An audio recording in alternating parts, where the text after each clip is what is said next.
I'm Chris Minty from the University of Stirling. I work at the National Library of Scotland on my PhD thesis, which is on Loyalists in New York during the Revolutionary era. Loyalists were the colonists from America that maintained allegiance to King George III and the British Parliament during the American Revolutionary War from 1775 to 1783. Loyalists were in all 13 colonies during the American Revolutionary War, but a greater proportion of them were centred around New York and its environs. In the library here, there's a wide collection of books that are relevant to my PhD. For example, we've got this is a recent book by Maya Jasinoff on what's known as the Loyalist diaspora. And these individuals were the Loyalists that chose to leave the United States after the revolution ended because they wouldn't succumb to American rule.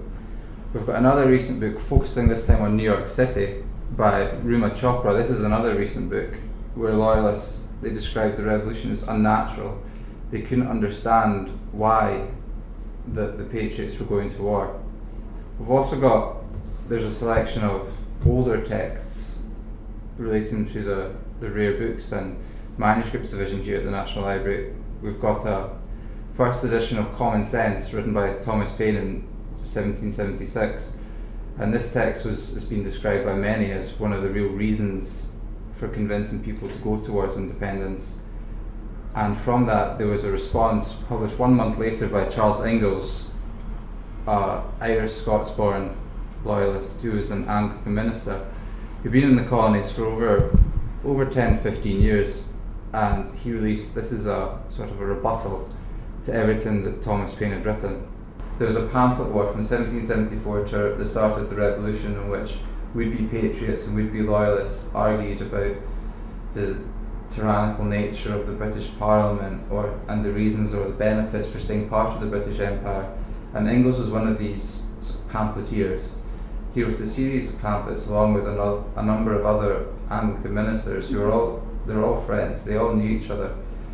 And they just sort of went to and fro up until the revolution began, and even into the revolution, as we see with his rebuttal of Thomas Paine's Common Sense.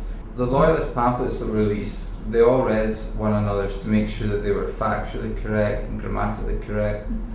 And nearly every single pamphlet went to the president of King's College, which is now Columbia University, and this was a man called Miles Cooper. Miles Cooper arrived in the colonies in the early 1760s and was vice president of King's College. The president at the time thought he was too young to assume the position, but he proved him wrong, and he kept going, and then when the president died, Cooper became the head of King's College. And it was a very prominent college. It was one college that was founded in the 1750s that was sort of based around Anglicanism, so it was a tightly knit community of Anglicans. It wasn't only just attended by Anglicans, there were other religious denominations there as well. But Cooper, being an Anglican and having lots of an Anglican sort of surrounding, he was given nearly all the pamphlets to read and to edit, and because of that he became sort of known throughout New York as the most hated loyalist because of all of these pamphlets that became associated towards him. Did he fear for his life? Were people out to get him? I wouldn't say people were out to get him, but in certain situations it wouldn't have been pleasant.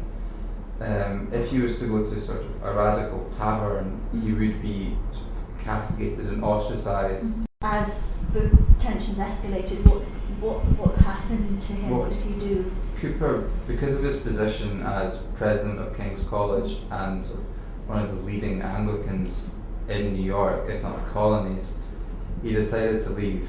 He thought it would be best for his safety and the safety of his friends if he was to get out of New York, and he did, and he left New York in 1775, not long after the revolution started. So he obviously realised that things are swiftly going to go sour, and then he decided to get out for the sake of sort of his sanity and his friends as well. But he corresponded with people who stayed there, who stayed on, and kind of got reports of what was happening in the city. Cooper, he arrived back in England and settled in London for a period of time before he going to his former university at Oxford. And then because he'd left his friends, Charles Ingalls was one of them, in New York, and he wanted to keep up to date with events and up to date with the King's College, an institution he loved dearly, that he corresponded with them frequently. It was nearly month by month, and then you get numerous instances, letters written days apart, or they get letters in which there's a PS, and then they just add a little section before they make the ship that takes it back to the mainland. So there's an urgency to their correspondence. Definitely. Cooper wants to know what's going on in New York and if anything's happening to King's College. And because when Washington and the Patriots assumed control of New York, King's College was converted into a hospital, and a number of the books and the apparatus were damaged or moved, and there's a series of letters in which a number of individuals writing to Cooper at all different times and different places, they describe how bad it is and how tragic it is, what's happened to the college, and they want him to come back to sort of restore it to its former glory. So we've got the letters between Cooper and Ingalls in the library, some of them. Yes. And what's it been like reading those and transcribing those? Is there quite a lot of emotional content to them? Well, these are great. These are all letters to Miles Cooper. We don't have letters from Miles Cooper, but from that you can actually just track the correspondence of what's going between the two individuals.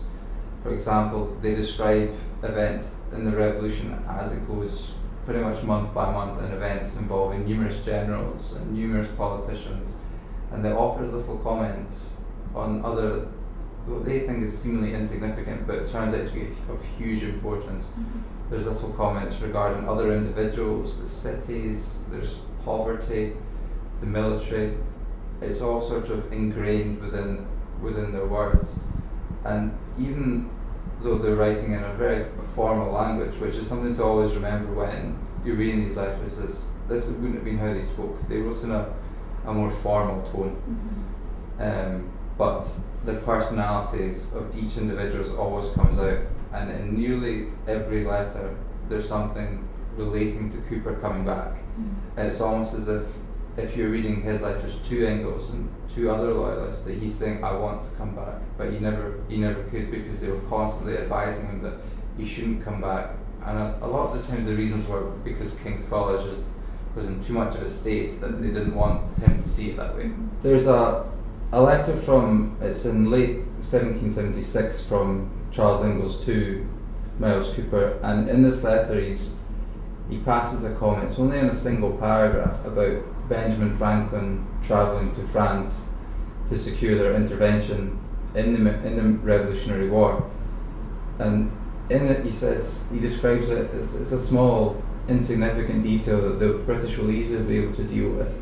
Franklin will be going off, and he remarks that Admiral Howe should just cut him off, and then that would be that. But of course, Franklin made it to France and secured French intervention, which was a major factor in determining the outcome of the Revolutionary War. The fact that Ingalls comments on this, it gives you sort of an insight into how news travelled about.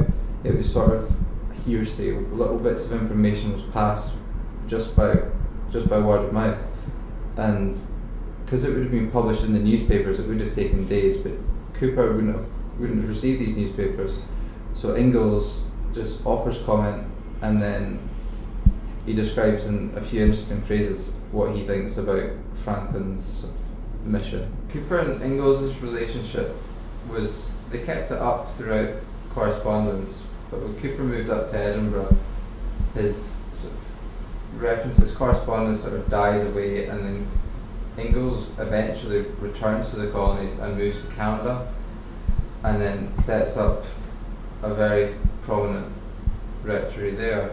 And then their correspondence, whether it wouldn't have been laziness or lack of friendship, it would have probably time just got away from them, and they never really got to sort of rekindle the friendship and the bonds that they shared before Cooper left in 75. We're standing at St Patrick's Church in the Cowgate in Edinburgh. Miles Cooper came here in Christmas 1777 and stayed here for the remainder of his life until May 1785. Not that much is known about his time in Edinburgh, but it was known that he was happy here. and he corresponded with Anglican ministers throughout the United Kingdom and in the United States until his death in May 1785. He is buried in Edinburgh, but he's buried at Old Wrestle Rig churchyard, and now he's in an unmarked grave.